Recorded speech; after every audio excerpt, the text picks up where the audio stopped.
সত্যি হুজুরের কথা শুনে তো আমি অবাক হয়ে গেছি। হুজুরের মুখে মন্ত্র পড়া শুনে মুখ্যমন্ত্রী অবাক হলেন।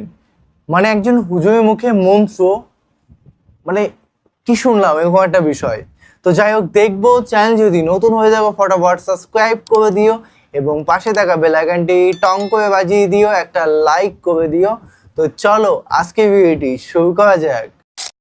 দামালনম পারমানম শারমনম ও নমো জগদাত্রী মহিমা Oh my God. বাসুদা মর্মেহে ও নমো ব্রহ্মাণ্ড প্রভাসিত নমো Wow. কল্যাণ শান্তি যুগে যুগে নমোহা ও নমো জগদাত্রী মহিমা বাসুদা মর্মেহে ও নমো ব্রহ্মাণ্ড প্রভাসিত নমো Wow. কল্যাণ শান্তি যুগে যুগে নমোহ সর্বদা তো কল্যাণ বসুমতী গৌরী ঋষি মৃত্যু যারা মৃত্যু আগমনী নমোহ লা ইলহা হরতি পাপম ইল্লু ইলহা পরম পদম জন্ম বৈকুণ্ঠ পরওয়াপ ইনতীত জপি নামে মোহাম্মদ।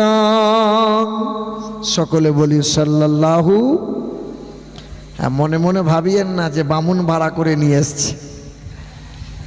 এই ঈদের পরে পরেই আমি ওয়াজ করতে গিয়েছিলাম উত্তর দিনাজপুর করণ দিঘি, নাম শুনেছেন আপনারা? তো ওখানেও ছেলেরা সব যুবক ছেলে, শুধু আমাকে পাম দিচ্ছে, হুজুর ধুনে দিতে হবে, হুজুর বেদ দিয়ে ধুনে দেবেন। আমি বেশ স্টেজে যাই, আমি তো জানি না স্টেজের পিছনের বাড়িটা বামুনের বাড়ি। বারবার ধুনে দিতে বলছে, আমি বুঝতে পারি নাই। স্টেজে উঠি, বললেন 2-4 মিনিট 10 মিনিট যখন বেদ পুরাণ পড়েছি, এক বামুন এসে স্টেজের কোণে দাঁড়িয়ে আছে।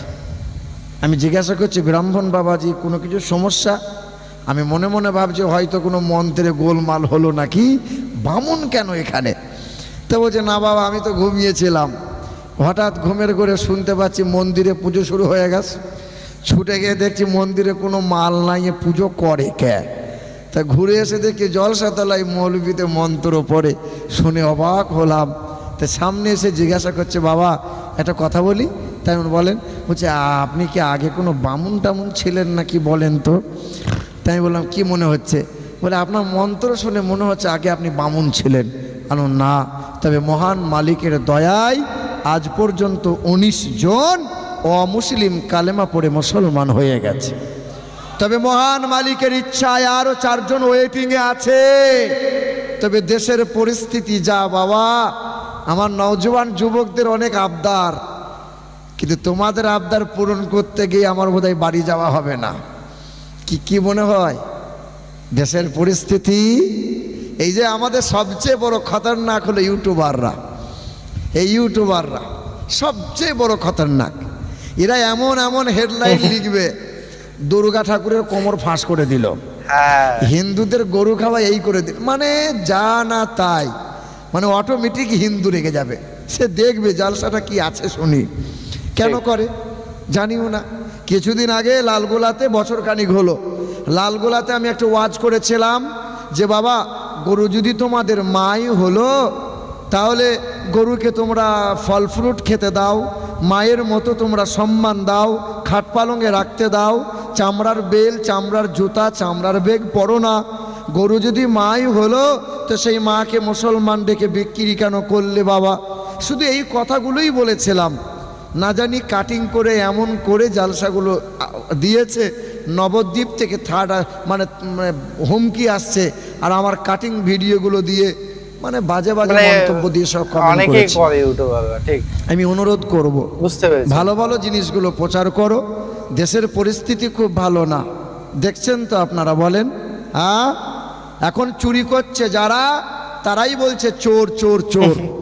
দেখছেন তো আপনারা, 2 ডাকাত চুরি করতে গেছে, 1 ডাকাত পাঁচিল পার করেছে, ঘরে ঢুকবে ডাকাতি করবে, 1 ডাকাত পাহারা দিচ্ছে। তো পাঁচিল যেই পার করেছে, পাঁচিলটা উল্টে ডাকাতের ওপর চাপা পড়ে গেছে। সকালবেলায় ডাকাত তখন মামলা করেছে রাজার দরবারে, বলেছে, রাজা হুজুর আপনার দরবারে, আপনার এলাকায় বাস করি আমরা, আপনার দরবারে নালিশ দিতে এসেছি। আপনার দেশের ডাকাত আমরা দু চার বাড়ি ডাকাতি করব, এটাও কি পাবো না? বাদশা বলছে আমার দেশের ডাকাত ডাকাতি করবে আর পাঁচিল চাপা পড়ে মারা যাবে, এটা মেনে নেওয়া যায়? বোঝায় এক কাজ কর, সকালবেলায় উঠি ডাকাত, বাদশা বলে দিল আমার দেশের ডাকাত চাপা পড়ে গেছে, ওই বাড়িওয়ালাকে ধরে নিয়ে আই, বাড়িওয়ালাকে ধরে ফাঁসি দেবো। ও পাঁচিল এইরকম কেন বানালো? দেশের ডাকাত চাপা পড়ে যাবে না, মেনে নেওয়া যাবে না। বাড়িওয়ালাকে ধরে নিয়ে আসা হয়েছে।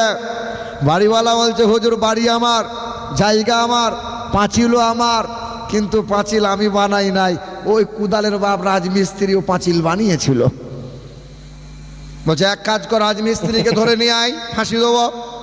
রাজমিস্ত্রি বলছে হুজুর এই অপরাধ আমার লয়, মশলা ইট সাজিয়ে আমি পাঁচিল তুলে দিয়েছিলাম, কিন্তু লিভারে আমার মশলা একটু ঢিলা করে দিল।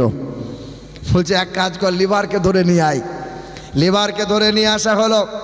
লিভার বলছে হুজুর এই অপরাধ আমার লয়, আমি বালু সিমেন্ট মাখিয়ে মশলা রেডি করে রেখেছিলাম বালতিতে, পাশে ছিল এক বালতি পানি, রাস্তা দিয়ে যাচ্ছিল এক হাতি, লাত মেরে দিল, বালতির পানি উল্টে গেল, মশলা ঢিলা হয়ে গেল। হুজুর এই অপরাধ আমার লয়, ফাঁসি যদি দিতে হয় হাতিওয়ালাকে দেন। বলছে হাতিওয়ালাকে ধরে নিয়ে আই, ফাঁসি দেব। বাদশার দরবারে হাতিওয়ালাকে হাজির করা হলো। হাতিওয়ালা বলছে হুজুর আমার হাতি ঠান্ডা হাতি, লাফাঝাপা করে না, তবে আমার হাতি যাচ্ছিল পথ দিয়ে, আর রাস্তা দিয়ে যাচ্ছিল এক মহিলা, পায়ে এমন নুপুর পড়েছিল, ওর নুপুরের আওয়াজে আমার হাতি ভয়ে চমকে গিয়েছিল, লাত মেরে দিয়েছিল, বালতির পানি উল্টে গেল, মশলা ঢিলা হয়ে গেল, পাঁচিল দুর্বল হলো, ডাকাত চাপা পড়ে গেল। এই অপরাধ আমার লয় হুজুর, ওই মহিলার দোষ। বলে ছত্তরে মাকে ধরে নিয়ে আই। ছত্তরে মা এসে বলছে হুজুর আমার 4টে ছেলে 6টা মেয়ে, আমাকে ফাঁসি দিয়ে। বলছে কেন? বলছে আমার দোষ লয় হুজুর, আমি স্বর্ণকারকে বলেছিলাম আমি পায়ের নুপুর বানাতে দিয়েছিলাম, ও একটু ঘুঙুরটা বেশি দিয়ে দিয়েছিল। বলে এক কাজ কর, স্বর্ণকারকে ধরে নিয়ে আয়। স্বর্ণকারকে ধরে নিয়ে আসা হলো। স্বর্ণকার ছিল রোগা পাতলা মানুষ, এসি বলছে হুজুর ফাঁসি দেবেন দেন, আমার কোনো ছলনা বাহানা নাই, এমনি বউয়ের কাছে সুখ সম্মান নাই। হ্যাঁ, রোগা পাতলা মানুষ, ফাঁসির জন্য তৈরি হয়েছে, দেহ যেমন গলা তেমন, ফাঁসির দড়ি যেই গলায় পড়িয়েছে টান দিয়েছে তো ফাঁসির দড়ি টুক করে খুলে যাচ্ছে। তো বাদশা বলছে এ মালকে ফাঁসি দিয়ে লাভ নাই, খুঁজে দেখ যার গর্দান মোটা সেই মাল ধরে নিয়ে আই, ফাঁসি দেবো। খুঁজে খুঁজে পাই না, পেয়েছে এক পীরের মুরিদ। দেখবেন যে বাড়িতে পীর যায় খাদিম তার পিছনে পিছনে যায়, পীর যা না খায় খাদিম তার ডবল চালায়। হ্যাঁ দেখবেন মৌলানা হাসিবুল যদি কারোর বাড়িতে দাওয়াত যায়, তো ইমাম সাহেব যা না খাবে সাগরের যদি সঙ্গে যায় ও সাপাত সাপাত করে চালাবে। দেখবেন এ বাবা ছিল এক পীরের মুরিদ, মাল সস্তায় পেয়ে বস্তায় ভরেছে, খেয়েছে, গর্দান মোটা করেছে, সে মাল ধরে নিয়ে রাজার দরবারে হাজির। বাদশা বলছে এই মালকে ফাঁসি দেব। বলছে হুজুর আমার অপরাধ? বলে তোর অপরাধ তোর গর্দান মোটা, ওই জন্য। বলছে হুজুর আমাকে ফাঁসি দেবেন? তাহলে একবার চান্স দেওয়া হোক, পীর সাহেবের সঙ্গে দেখা করব। বলে তাড়াতাড়ি যা। পীর সাহেব কি বলছে হুজুর আমি আপনার মুরিদ খাদিম লোক, আপনি যেখানে যেতেন আমিও সেখানে যেতাম, আপনি না খেতে পেলে আমি সব চালিয়ে দিতাম, হুজুর আমার ফাঁসি দেবে বলছে, একটু দেখেন কি করা যায়। পীর সাহেব বলছে বাবা তুই আমার মুরিদ, চিন্তা করিস না আমি দেখছি। শোন বাবা তোর যখন ফাঁসি দেবো বলবে তুই শুধু বলবি হুজুর তাড়াতাড়ি ফাঁসি দেন, তাড়াতাড়ি ফাঁসি দেন, আর আমি পীর সাহেব আমিও যাব, আমি সেখানে বাদশাকে বলবো হুজুর ফাঁসিটা ওকে না দিয়ে আমাকে দেন। দেখ বাদশা খ্যাপা হয়ে যাবে। বাদশার দরবারে মুরিদ হাজির। বলে মুরিদ তোর ফাঁসি দেওয়া হবে। মুরিদ বলছে হুজুর বেলা ডোবার আগে ফাঁসিটা আমার দিয়ে দেন হুজুর, তাড়াতাড়ি ফাঁসি দেন। পীর সাহেব বলছে না হুজুর ফাঁসিটা আমাকে দেন। বাদশা চিন্তা করছে ব্যাপার কি রে, সবাই বাঁচার জন্য কত বাহানা কত ছলনা করে, আর ফাঁসি নেওয়ার জন্য এত হুড়ুহুড়ি করিস। পীর সাহেব বলছে হুজুর বলা যাবে না, গোপন কথা। হ্যাঁ বল। বলে হুজুর ভোরের বেলায় স্বপ্ন দেখেছি যে আজকে ফাঁসিতে মারা যাবে, সে ফুরুত করে বিনা হিসাবে জান্নাত পাবে। বাদশা চিন্তা করছে এত সুবিধায় জান্নাত হাতছাড়া করা যাবে। বলছে বাবা তোমরা বাড়ি যাও, ফাঁসিটা আমার দাও। দেশ হ্যাঁ সব কথা খুলে বলা যাবে না, বুঝে নেওয়ার চেষ্টা করেন, দেশের পরিস্থিতি বাপ এইরকম। আইন আদালত ওদের হাতে, জজ ওদের হাতে, কোর্ট ওদের হাতে, প্রশাসন ওদের হাতে, আর্মি ওদের হাতে, সাংবাদিক ওদের হাতে, নেতামন্ত্রী ওদের হাতে। তাই যা ইচ্ছা তাই করবে, মুসলমান মুখ বুজে সহ্য করে নেবে। বন্ধু আমার, সোনার টুকরোরা, হতে পারে ভারতবর্ষ হিন্দুস্থানের মাটি, তবে মুসলমানের রক্ত দিয়ে এই দেশে হয়েছে খাঁটি। সোনার টুকরো বন্ধুরা, যখন দেশের প্রধানমন্ত্রী ছিল লাল বাহাদুর শাস্ত্রী, 1965 সাল ছিল, ওই সময় ভারত আর চাইনা যুদ্ধ লেগেছিল। আমার দেশ ভারত পরাজিত হয়েছিল। বারবার সাংবাদিকরা প্রশ্ন করেছিল, হে দেশের প্রধানমন্ত্রী লাল বাহাদুর শাস্ত্রী, আমার দেশ কেন বারবার পরাজিত হয়? লাল বাহাদুর শাস্ত্রী বলেছিল, দেশের সৈন্য সিপাহী সৈন্য তেমন নাই, অস্ত্র তেমন নাই, তাই তো চাইনার কাছে ভারত বারবার পরাজিত হয়। ওই সময় এক মুসলমানের ছেলে, হায়দ্রাবাদের নিজাম মীর উসমান আলী খান তার নাম, জমিদারের সন্তান, 5000 কেজি সোনা বাপ দাদুর রেখে দেওয়া সম্পত্তি তুলে নিল। আর জমিদারের সন্তান মীর উসমান আলী খান বাদশাহ আপনার সেই সময়কার প্রধানমন্ত্রী লাল বাহাদুরকে ডাকলো আর বলেছিল, এই দেশের মাটিতে আমরা মুসলমান জন্ম নিয়েছি, আমার বাপ দাদুর জন্ম হয়েছে, এই মাটিতে কবর হয়েছে, আমিও জন্ম নিয়েছি, আমারও একদিন এই মাটিতেই কবর হবে। এই দেশ আমার দেশ, এই দেশ তোমার দেশ, এই দেশ সবার মহান, ধন্য ধন্য আমি, আমরা পাক্কা সাচ্চা মুসলমান। মুসলমান রক্ত দিয়েছে, মুসলমান শহীদ হয়েছে, দেশের জন্য মুসলমানরা আগামীতেও জীবন দিতে রাজি আছে।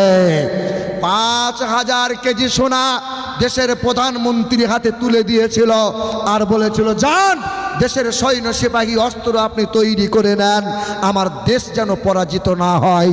এখনো ইন্ডিয়া গেটে মোটা মোটা করে লেখা আছে স্বাধীনতা সংগ্রামীদের নাম, লেখা আছে 92,000 ব্যক্তিগণের নাম, হিন্দু খ্রিস্টান বৌদ্ধ জৈন সাঁওতাল যারা দেশের জন্য রক্ত দিয়েছিল যারা, কিন্তু সবচেয়ে বেশি জীবন আর শহীদি হয়েছিল তারা 62,000 টুপিওয়ালা দাড়িওয়ালা এই মোল্লা মুসলমান ছিল তারা। জোরে বলা যাবে না নারে তাকবীর, নারে তাকবীর। পিছনের লোকরা ভয় পাচ্ছে, বলছে এই রে ফেরে ফেলিয়ে দেবে মনে হয়। না, ভয় পাওয়ার কারণ নেই, আমি লিগেল কথা বলছি, ইতিহাস আমার সামনে আছে। সকলে একটু মহাব্বতে বলেন নারে তাকবীর, নারে রিসালাত, দিন ইসলাম, খাজা কা হিন্দুস্তান, নারে তাকবীর। মুসলমান ভাইরা আমার, পৃথিবীতে এসেছি আমরা আল্লাহর ইচ্ছায়, আর পৃথিবী থেকে যাব আমরা আল্লাহর ইচ্ছায়। কথা খুব মন দিয়ে শুনবেন, রাত অনেক গভীর হয়েছে। আমি তো ভাবতেই পারছিলাম না যে এত রাত পর্যন্ত বাদাল গ্রামে জালসা হয়। কেউ কেউ বলছে হুজুর কমিটির ছেলেরা খুব শক্ত, আর আলহামদুলিল্লাহ ভবিষ্যৎ যেন এইরকমই হয়।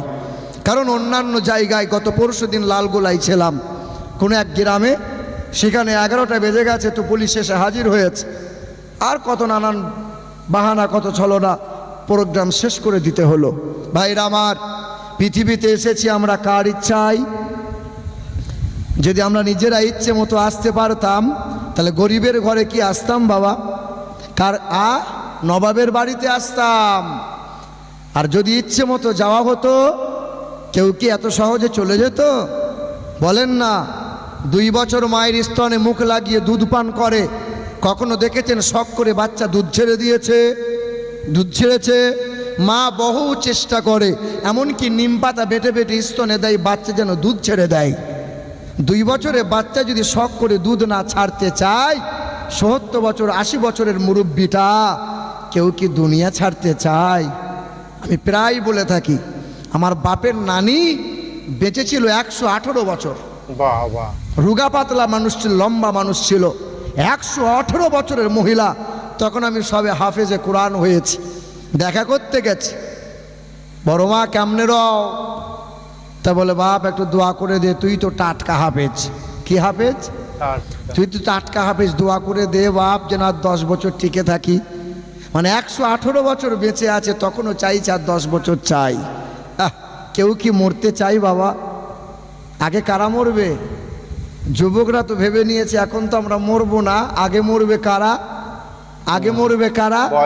বুড়ো যারা হ্যাঁ, এই গত পরশু দিন 3 দিন আগে, মানে বকরা ঈদের পরের দিন, আমারই গ্রামে, আমারই পাশের গ্রামের ছেলে অ্যাপাচি গাড়ি নিয়েছে, মাঝে মধ্যে গিয়ারে প্রেশার দেয়, গ গ করে আওয়াজ হয়, আর পাশের লোকরা সবাই তাকিয়ে দেখে, সাংঘাতিক এঁড়ে গরু, সাংঘাতিক বাপের ছেলে, বাপ যেমন বাচ্চা তেমন।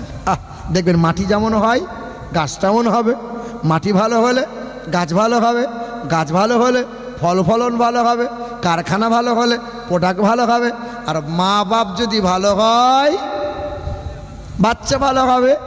তো ছেলেটা 22 বছরের ছেলে, অ্যাপাচি গাড়িতে বারবার গিয়ার দেয়, গ গ করে আওয়াজ হয়, একবার ডান দিকে যায় বাম দিকে যায়, কিছু সময় পর একটা টাটা সুমো এসে ঠুকে দিল, 20 হাত তপাতে গিয়ে ছিটকে পড়ে গেল, মাথা দিয়ে সামান্য কান দিয়ে রক্ত বেরিয়ে গেল, বললো মাল ক্যাল্লাফ হতে পৃথিবীতে আর নাই। ওই যুবকরাই তো বলে আগে তো এখন মরবো না, মরবে আগে কারা? কারা মরবে বাপ বলো না, কারা মরবে? কার কখন মরণ হবে কেউ কি জানে? কত মা আছে বাচ্চা নাই, কত বাচ্চা আছে তো বাপ নাই, কত দাদু আছে তো পুতা নাই, নানা আছে তো নাতি নাই, কত বাপ মা এখনো ঠাড়ো হয়ে রইল। আম গাছে অনেক মুকুল আসে বাপ, সব মুকুলে আম আসে না, যদিও কিছু কিছু আম ধরে আছে, এ শেষ পর্যন্ত লাস্টিং করবে মনে হয়। সব গাছ, সব চারা গাছ হয় না, যদিও কিছু গাছ হয় লাস্টিং শেষ পর্যন্ত করে না। এবার পৃথিবীতে ফিরাউন বলে এক বাদশা ছিল, নাফরমান ছিল, নাম শুনেছেন আপনারা? ফিরাউন সেই নাফরমান 1500 বছর বেঁচে ছিল। যে ফিরাউন 450 বছর রাজত্ব করেছিল, ওই ফিরাউন বাদশাহিত্য করার আগে তরমুজের ব্যবসা করেছিল। ফিরাউন বাদশাহিত্য যখন পেয়ে গেল, তখন সে নিজেই বলেছিল আমি বড় ক্ষুধা, আমাকে কেউ মারতে পারবে না। আল্লাহ বলেছিল নাফরমান, তোরে চুবিয়ে চুবিয়ে মারবো, তোরে সহজে ছাড়বো না। জানেন তো আপনারা, নমরুদ বলে এক নাফরমান বেঈমান ছিল, যে নমরুদ ছোটবেলায় পরের বাড়িতে রাখালি করেছিল, পথের মাঝে সুরমা কুড়িয়ে পেয়েছিল, চোখে যতবার সুরমা দেয় জমিনের তলায় হিরে জহরত মণিমুক্তা দেখতে পাই। সেই নমরুদ বাদশাহিত্য পেল, 800 বছর জীবন পেল। হ্যাঁ, সেই নমরুদ বলেছিল আল্লাহকে মার্ডার করব, আর মহান মালিক বলেছিল তোরে মশা দিয়ে শায়েস্তা করব। না, বাদশা ছিল বাদশা, শোনো নাই? সাদ্দাত বলে এক নাফরমান বাদশা ছিল, যেই দিন সাদ্দাত ভূমিষ্ঠ হয়েছিল, মা মারা গিয়েছিল, বাচ্চা মহা বন্যায় মহা প্লাবনে ভেসে গিয়েছিল। ওই বাচ্চাকে বাঘে করে তুলে নিয়ে গিয়েছিল। ওই বাচ্চা বাঘের দুধ খেয়ে কয়েক মাস বড় হয়েছিল। নদীপথে মাঝি নৌকা নিয়ে যাই তো বাচ্চার কান্না শুনতে পাই। ওই বাচ্চাকে গ্রামে তুলে নিয়ে যাই, বাচ্চা বড় হয়, বাচ্চার নাম সাদ্দাত হলো, বড় হয়ে বাদশাহিত্য পেল, আল্লাহকে বুড়ো আঙুল দেখিয়েছিল, আল্লাহর জান্নাতে আমি সাদ্দাত যাব না। শখের জান্নাত তৈরি করেছিল, জান্নাত দেখবে বলে জান্নাতের দরজায় দাঁড়িয়েছিল, মালাকুল মাউত ফেরেশতা গলা টুটে ধরেছিল, শখের জান্নাত আর দেখা হয় নাই। ভাইরা আমার, এরা এক একটা ইসলামের দুশ্মন। কাবা শরীফকে ধ্বংস করতে চেয়েছিল জালিম আবরাহা বাদশাহ, হস্ত সৈন্য সিপাহী নিয়ে কাবার পাশাপাশি দাঁড়িয়েছিল, কাবাকে ধ্বংস করবে, ইসলামের নাম নিশানা মুছে দেবে। যেমন নমরুদকে আমার আল্লাহ মশা দিয়ে শায়েস্তা করেছে, জালিম আবরাহাকে আবাবিল ঝাঁক ঝাঁক পাখি দিয়ে জালিম আবরাহার হাজারো সৈন্য সিপাহীকে ধুলোর সঙ্গে আমার আল্লাহ মিশিয়ে দিয়েছে। কি বলেন ভাইরা আমার? আমার নওজোয়ান তরুণেরা, যুবকেরা, নেপাল বলেন, শ্রীলঙ্কা বলেন, ইতিহাস আপনি পড়ে দেখেন, জনগণের মানে শোষণ করেছিল যারা, জনগণের শোষণ করেছিল যারা, অত্যাচার করেছিল যারা, একতরফা বিচার করেছিল যারা, ন্যায় বিচারকে উচ্ছেদ করেছিল তারা, জনগণের তারাকে দেশ থেকে ন্যাংটো হয়ে বেরিয়ে যেতে হয়েছিল। ভাইরা আমার, পৃথিবীর জমিনে আমরা মুসলমান সম্প্রীতি বজায় রেখেছি, আগামীতেও এই মানবতা সম্প্রীতি বজায় রাখবো ইনশাআল্লাহ। বলেন হায়াত মৌতের মালিককে, জান্নাত ও জাহান্নামের মালিককে? পৃথিবীতে এসেছি কার ইচ্ছায়, আর যাব কার ইচ্ছায়, আর এই মধ্যখানে জীবনটুকু চালাবো কার ইচ্ছায়? বলেন না, চালাবো কার ইচ্ছায়? কিন্তু চালাচ্ছি আমরা কার ইচ্ছায়? হ্যাঁ হ্যাঁ, আল্লাহর ইচ্ছায়।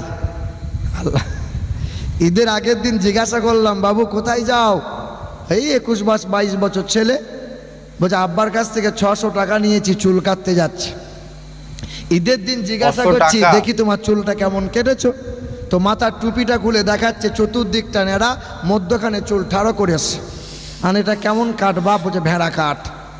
তোর বাপ বেঁচে নাই? বলছে আছে। আমার তো মনে হচ্ছে তোর বাপ বেঁচে নাই, বেঁচে থাকলে ছেলেটা এরকম কুলাঙ্গার হতো? বলেন। রমজান মাসে ইমাম সাহেবরা বক্তব্য দেয়, রমজান মাস মাগফিরাতের মাস, রমজান মাস নাজাতের মাস, রমজান মাস চোখের পানি ফেলার মাস, রমজান মাস মহান মালিকের প্রিয় বান্দা বান্দি হবার মাস, রমজান মাস কোরআন পড়ার মাস, রমজান মাস তো মাগফিরাতের মাস, রমজান মাস তো নাজাতের মাস, রমজান মাস তো রহমতের মাস। আর আমার ঘরের মা বোনরা ভেবে নিল রমজান মাস মানে বাজার করার মাস। গোটা রোজার মাসে বহরমপুর বাজার ঘেঁটে দিল, চেটে দিল। জিজ্ঞাসা করেন না একবার, বোন আমার তুমি যে বহরমপুর গোটা বাজারটা চেটে দিলে? বলছে মাথার চুল আমার, আমার দেহ আমার উঁচু নিচু, আমি বুড়োকে দেখাবো, ছোকরাকে দেখাবো, আমার ইচ্ছা। চুল কাটে কার ইচ্ছায়? আমার ইচ্ছা। আপনি একবার জিজ্ঞাসা করবেন, বাবু তুমি রাত দিন মোবাইলে খোঁচা মারছো, এরকম কেন করছো বাবা? বলে তোমার বাপের টাকাই করছি, আমার বাপের টাকায় মোবাইল কিনেছি, আমি রাতে করব, সকালে করব, বাথরুমে গিয়ে করব, খাবার খেতে খেতে করব, শুয়ে শুয়ে করব, রাত 3টে পর্যন্ত করব, আমার ইচ্ছা। আমার বাপ তো বেঁচে নাই, বাপ তো মরে গেছে। ওর বাপ বেঁচে থাকলে ছেলেটা এরকম তৈরি হতো? ও বলছে কেচ্ছা বলবেন, কেচ্ছা। জীবন ভোর তো কেচ্ছা শুনলে বাবা, তবু তো লেজ সোজা হলো না। আজও যদি না একটু সোজা হয়, আর তাই সন্তানের কাছে ভাত পাবেন মনে হয়? হ্যাঁ, যখন আপনি বুড়ো বুড়ি হবেন, এই সন্তানকে বলে বাপ দুটি ভাত দে, বলে শালা বেরিয়ে যা। ওই ছেলেটা বাপকে শালা বলবে, শালা। আর আপনি ইমাম সাহেবের কাছে গিয়ে বলে, মোহন সাহেব এটা তাবিজ দেন, আমার ছেলে আমাকে খেতে দেয় না। গোটা কোরআনটা বুকে ঝুলিয়ে নেবেন, আর কাজ হবে না। হ্যাঁ মুসলমান ভাইরা আমার, আমাদের মালিক হলো এক আল্লাহ। আসমানের রব তিনি, জমিনের রব তিনি, হায়াত মৌতের রব তিনি, এক আল্লাহ। তবে আসমান জমিনের রহমত হলো রাসূলুল্লাহ। পৃথিবীর জমিনে ধর্ম আছে কম বেশি ৩,৫০০। ৩,৫০০? ইহুদি বলে একটা ধর্ম আছে, ইহুদিরা বিশ্বাস করে মালিক হলো 2টা, মুসলমানরা বিশ্বাস করে মালিক এক, কিন্তু মালিক হলো 2টা। কোরআনে আল্লাহ জানাইছেন, ওয়াকালাতিল ইয়াহুদু উযাইর ইবনুল্লাহ, এক মালিক আল্লাহ, আল্লাহর একটা ছেলে আছে নাম তার উযাইর, মালিক হলো 2 জনা। জোরে বলেন, এই দেখো সুবহানাল্লাহ। না জোরে বলতে বলাই মানে কি সুবহানাল্লাহ? না জোরে বলবেন। সুবহানাল্লাহ বলা ভালো, কিন্তু একটু ভেবে চিনতে বলা ভালো, সব জায়গায় বলা যাবে না। কাঁদবেন, দোয়া করার সময় কাঁদবেন, কাঁদা ভালো, কিন্তু সব জায়গায় কাঁদা ভালো না। বিয়ে করতে গিয়ে জামাই যদি শ্বশুরে গলা ধরে কাঁদে, কাঁদন ভালো হবে বাবা? হ্যাঁ সত্যি হুজুরের কথা অসাধারণ। উনি যা কথাগুলো বললেন, ফার্স্ট টাইম এরকম ধরনের রিয়াকশন, সত্যি মানে হা করার রিয়াকশন, মানে শুধু শুনেই গেলাম এরকম একটা রিয়াকশন। সত্যি ওনার কথা ফার্স্ট টাইম রিয়াকশনে এত সুন্দরভাবে সত্যি কোনোদিন ভাবিনি, এত সুন্দর তিনি ওয়াজ মাহফিল করেন। তো তোমাদের কেমন লাগলো আজকের ভিডিওটি অবশ্যই কমেন্ট করে কমেন্টে জানিয়ে দিও, এবং কী ধরনের ভিডিও রিয়াকশন চাই সেটাও কমেন্ট করে জানিয়ে দিও। তো চলো guys, bye bye, take care.